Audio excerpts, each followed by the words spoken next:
course, that's just out here on the fringe. Out here on the fringe, it's anybody's game.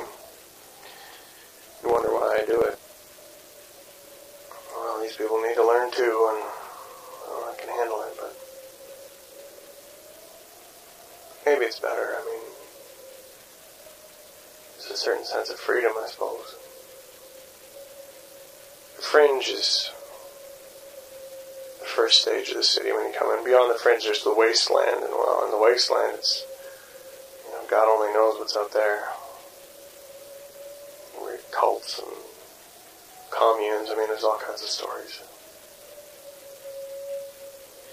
Going in towards the cities, you got the outer reaches.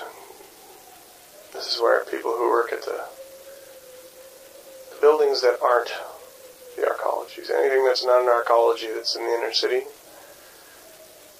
these people, the unfortunate ones, live there, janitors and whatnot. Gated communities with sometimes volunteered cops, sometimes paid. Young fellows who work to protect the group from, well, scumbags like me. Us out here on the fringe, or wasteland raiders, or whatever comes their way. Fringes and outer reaches blend back and forth like the good and bad sections of town. There's no definitive line. I don't know how to describe it to you. It's like a battlefield, I guess. Once you get past the outer reaches, you're into the inner city, and that's almost like a really, really bad section of town that, used to exist in the 20th century. They'd be like there's buildings and cameras everywhere watching things. Mega police monitoring situations. Sometimes they'll show up. I mean, the mega police, they don't go to the outer reaches much. Some will. There's good cops, I guess, but most of the mega police it's a real crapshoot if they show up. Those guys are judge, jury, executioner on the spot. They got the real guns and they got shock armor, and they know what that armor and that gun is worth, so just walk up to these guys and start talking to them. They're pretty serious. Usually they'll pass sentence right there on the spot. They don't even bother trying to arrest people anymore. They just beat them down or kill them, shoot them, whatever. Stomp them.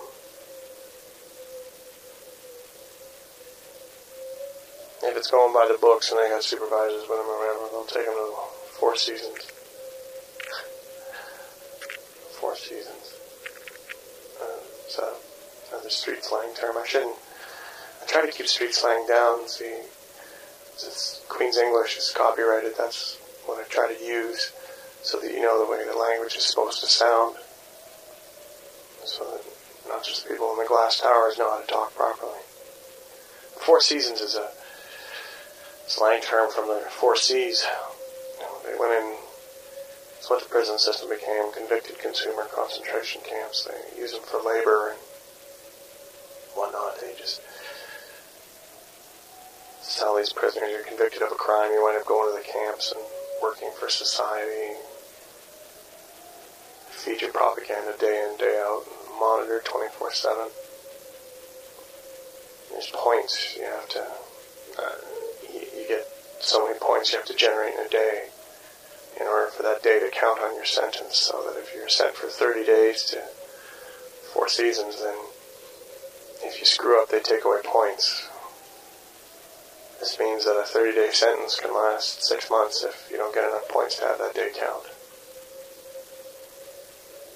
Last thing they want to do is get rid of you, because that gets rid of their labor. And that's just the threat from the Four Seasons. There's lots of other stuff too. Like, I've heard people, if you got a rare blood type or something like that, I'd sooner shoot myself than go there, because they'll be farming you for organs, and God only knows.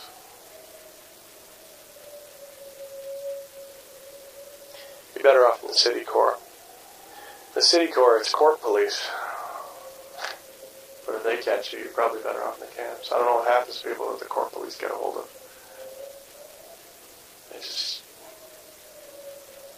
They're corporately funded, right? So they got all the toys. They got high-tech stuff. Like, I've heard the Panashiba cops have robots that run in the sewers under the city, and they've got really high-end cybernetics.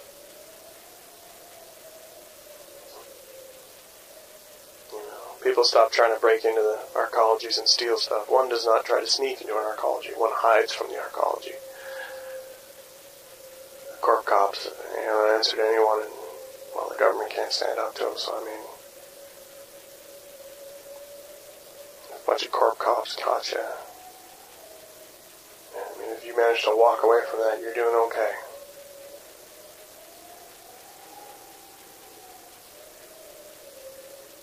All in all, it's best not to wander. Best to stick near your neighborhood. If we can call it that out here. I guess maybe it's more of a neighborhood on the fringe. Everyone knows everyone. Everyone looks after everyone. The place I'm at right now, they call Trash Town. I'm out here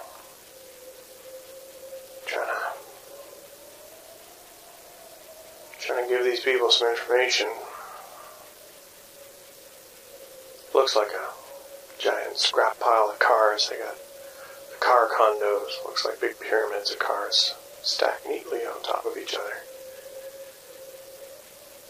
Each car, well, there's a family living in it. They climb up on the mountain and find their little spot and burrow in there. Gives them safety in numbers when they sleep. You got these piles of cars. You get used to the smell after a while. Stink of sewage is everywhere on the fringes. Can't get away from it.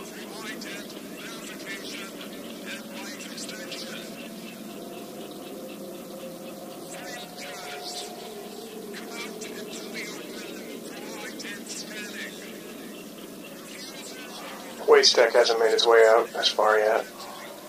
They'll probably be coming in here soon, though. Waste Tech is, well, as big as you can get being an intercore company without being an arcology. See, they handle all of our sanitation, and they make waste gas out of it. They put in toilets, these public toilets. They use recycled water that's filtered. People can have showers.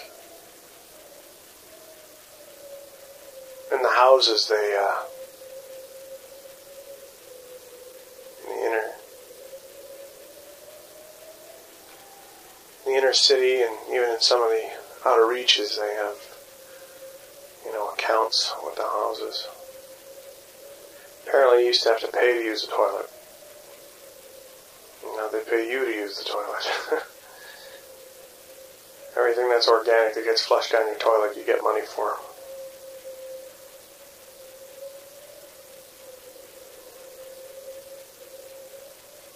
It's not like a real credit account. It's fingerprint specific, right? When you come in the booths, they have a slot of money right there. They weigh it and filter it and give you your worth on the spot. But, when it's in the houses, it's all fingerprint specific. They do a fingerprint retina scan. Because their other big business, aside from harvesting human waste and making gas out of it, it's the vendors.